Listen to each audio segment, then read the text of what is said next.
সকলোকে নমস্কাৰ জনাইছোঁ দীপিকা কিটচেন এণ্ড ব্লগছৰ আন এটি ৰেচিপি ভিডিঅ'লৈকে। আজি আপোনালোকৰ বাবে লৈ আহিছোঁ দেশী পাস্তাৰ এটি সোৱাদ লগা ৰেচিপি। আশা কৰোঁ আপোনালোকে ৰেচিপিটো চাই ভাল পাব।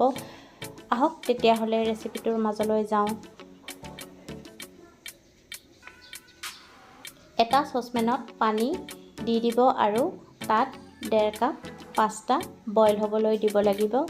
এচামুচ ৰিফাইন অইল আৰু অলপমান নিমখ দি ভালকৈ পাস্তাখিনি সিজাই ল'ব। পাস্তাখিনি সিজাই লোৱা হৈছে। এতিয়া গেছৰ জুই নুমুৱাই থ'ব আৰু পাস্তাখিনিৰ পৰা পানীখিনি আঁতৰাই টুকি ল'ব লাগিব। পেন এখন গৰম হ'বলৈ দিব আৰু গৰম হ'লে তাত ৰিফাইন অইল জোখমতে দি দিব আৰু তেলখিনি ভালকৈ গৰম হ'লে কাটি লোৱা নহৰু আৰু জলকীয়া অলপমান দি দিব লাগিব আৰু অলপ সময় ভাজি ল'ব লাগিব। এতিয়া কাটি লোৱা পিঁয়াজ এটা দিব আৰু পিঁয়াজখিনি দিও অলপ সময় ভাজি ল'ব।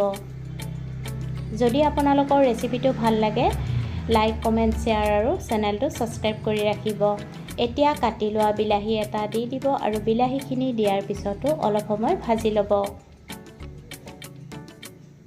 সোৱাদমতে নিমখ দিব, হালধি গুড়ি, ধনিয়া গুড়ি, জিৰা গুড়ি, কাশ্মীৰী ৰেড চিলি পাউডাৰ দি দিব আৰু তাৰপিছত আটাইখিনি ভালকৈ মিহলাই ভাজিব লাগিব।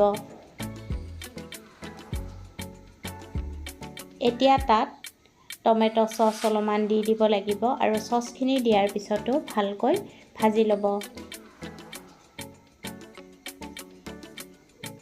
এতিয়া বইল কৰি লোৱা পাস্তাখিনি দি দিব আৰু পাস্তাখিনি দি ভালকৈ মিহলাই 2 পৰা 3 মিনিটমান সময় লৰাই ভাজি থাকিব লাগিব আৰু নুমুৱাৰ আগে আগে তাত পাস্তা মছলা অলপমান দি দিব আৰু পুনৰ অলপ সময় ভজাৰ পিছত গেছৰ জুই নুমুৱাই থ'ব আৰু নমাই গৰম পৰিৱেশন কৰিব। যদি ৰেচিপিটো ভাল লাগিছে তেতিয়াহ'লে ভিডিঅ'টোত লাইক কমেণ্ট শ্বেয়াৰ আৰু যদি দীপিকা কিটচেন এণ্ড ব্লগ চেনেলটো এতিয়ালৈকে ছাবস্ক্ৰাইব কৰি ৰখা নাই ছাবস্ক্ৰাইব কৰি ৰাখিব আৰু কাষত থকা বেল আইকনটো প্ৰেছ কৰি অন কৰি থ'ব। পুনৰ উপস্থিত হ'ম এটি নতুন ৰেচিপি ভিডিঅ'ৰ সৈতে। আজিলৈকে আহিলোঁ ভিডিঅ'টো শেষলৈকে চোৱাৰ বাবে বহুত ধন্যবাদ জনালোঁ।